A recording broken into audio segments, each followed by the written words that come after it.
premises are hard to see, and that is just fine with me. Modus ponens is the plan. Serve you logic, I am. Converted man here.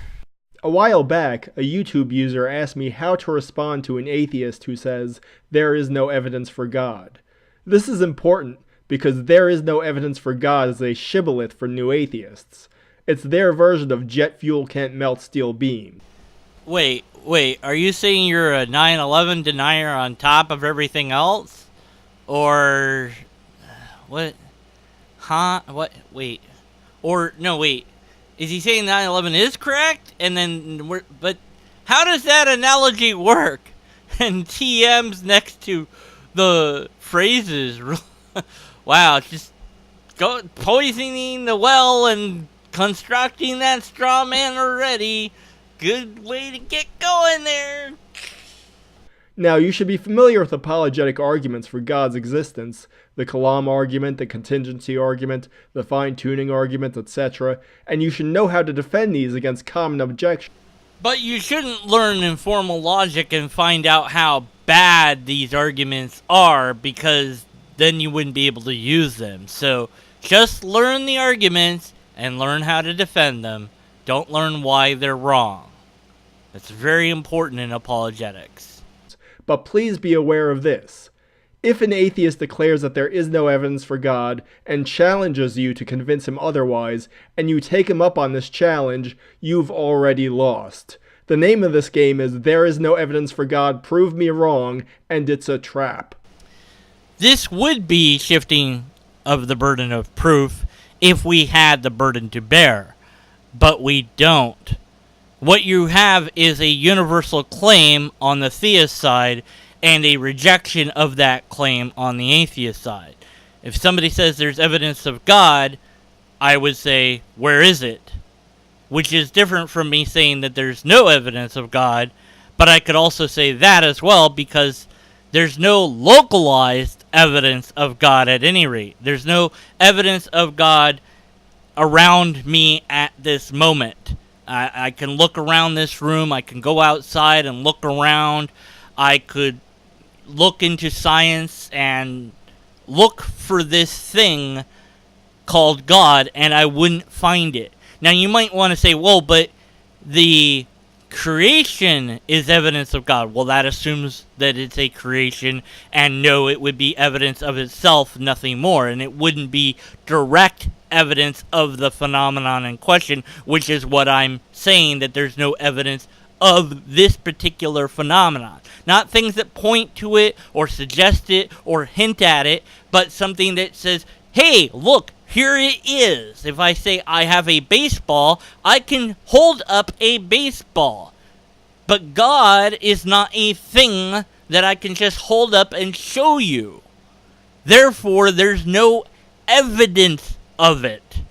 Unless you have the evidence, in which case, when somebody says there's no evidence of God, just show them the evidence.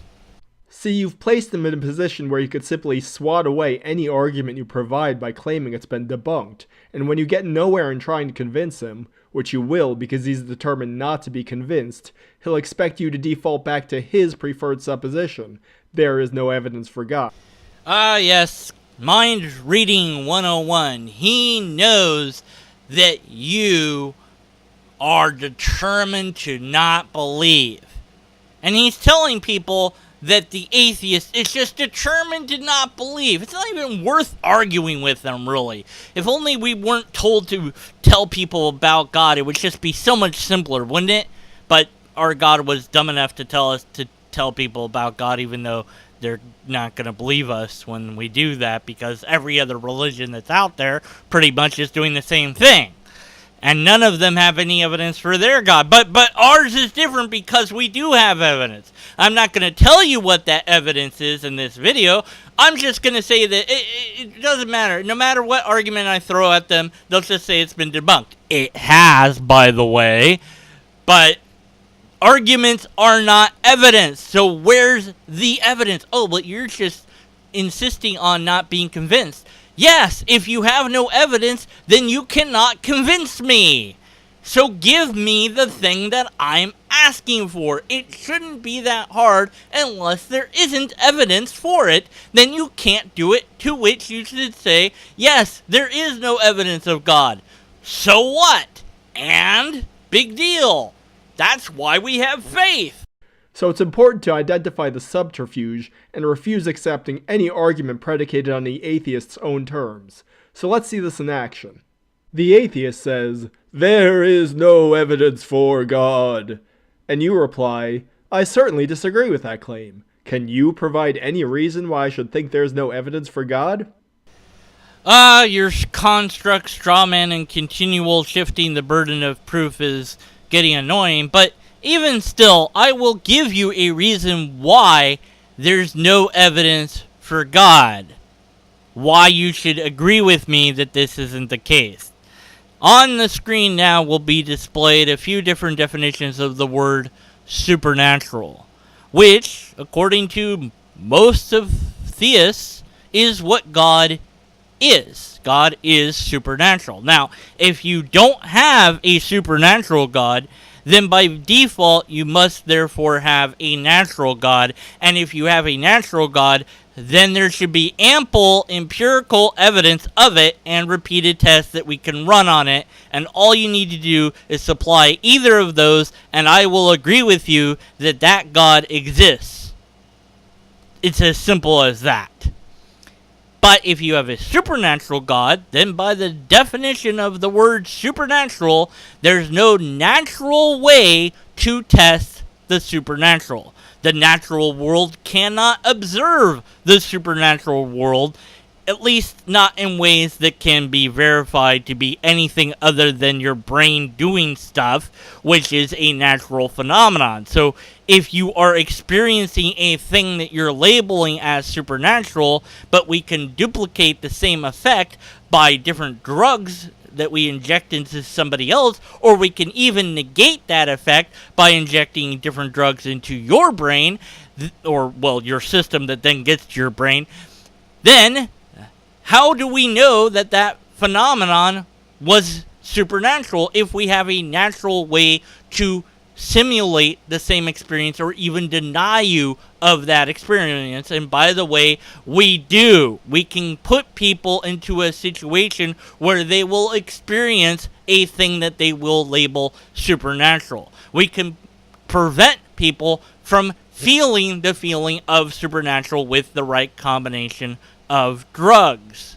So that's a problem, because it means we have a natural explanation for what you want to be a supernatural phenomenon, and then the question would be, how would you ever know if it's actually a supernatural phenomenon versus just chemicals doing something in your brain? Maybe you put your hand on some acid and it got absorbed into your skin, and now your brain is reacting to that. Acid, the drug, not acid as in boil your hand away. Acid. Stop saying acid. Okay, there'd be no way to know. None. So other than experiencing that phenomenon with your brain, is there a different way to observe that phenomenon that isn't localized to you? And the answer is no. Because other religious people and people that are spiritual and non-religious and non-spiritual can all experience a phenomenon in their brain if we have the right chemicals put into them. And they will stop experiencing it the moment that we take those chemicals away or put in different chemicals to cancel out the effects or what have you. Which means that this phenomenon is not about any particular God. It's about our brain doing things in response to chemicals. So you need something else to point at and say, there, that's the thing that I'm talking about. But if you can point at it, then it's not supernatural. Because if you can point at it, then it's natural. Meaning that there can't be any evidence of the supernatural by the definition and the tautology of the word supernatural. So if your God is supernatural, then there can be no evidence of it ever. Period. End of story. Good night. Checkmate. Moving on. He makes a claim, you ask him why you should believe it. This is the very essence of the burden of proof. Note well, however, the word we're not using here. Evidence. Asking an atheist for evidence of a lack of evidence is a perfectly reasonable application of the burden of proof, but atheists struggle with abstract thinking, and this meta-evidential burden of proof, laid bare, will cause their brains to short-circuit. Oh yeah, we just don't understand these big sophisticated ideas. That's the problem, and it's just obviously true of every atheist everywhere that they just don't understand these things. I don't know how in the world you would know that. Doesn't appear to be true from my localized experience or my reading on the matter or any atheists I've encountered, but that's just me. That's just my personal sample size. So maybe all the atheists that you've encountered had no idea how to understand this sophistication and had their minds short-circuited when you laid out this incoherent gobbledygook and pretended that it was logical. But I do understand a universal negative and why it's not possible to prove or disprove a universal negative. It's not a thing that can be done because of the nature of it. A localized negative can be proven or disproven, however, and that's why I was very careful to rearrange how the structure of the sentence is formatted for at least this discussion. Now, in normal, everyday conversation, what I call natural language, what is known as natural language, you might hear somebody say, well, there's no evidence of God. And by that, they probably mean that there's no localized evidence of God. And if you're not sure, you could ask, do you mean there's no evidence of God anywhere in the universe? To which they probably say, well, I don't know about the rest of the universe, so no, I'm talking about here, the things we do know about. And that simple clarification can actually lead to a conversation. But of course, the last thing that you would want to do is encourage actual conversation with people. Debate is great when you understand the logic, how it works, how debates work, and what their purpose is. But I don't think you do, and even if you do know or understand that, you certainly aren't training others to understand that. And so you're giving them a way to debate without understanding what the purpose is. Just be ready to answer them whenever they ask you for the hope that you have. Not answer them intelligently, not listen to what they have to say in response, not try to understand their view, but instead assume that they don't want to be convinced, assume that they just are too dim to understand the sophisticated language that you lay out for them when they don't understand it or when they tell you that you're wrong about it, and just double down that they're just really convinced to not be convinced. None of that is productive. None of that is logical. None of that gets any closer to finding a path that will lead the both of us to whatever happens to be actually true.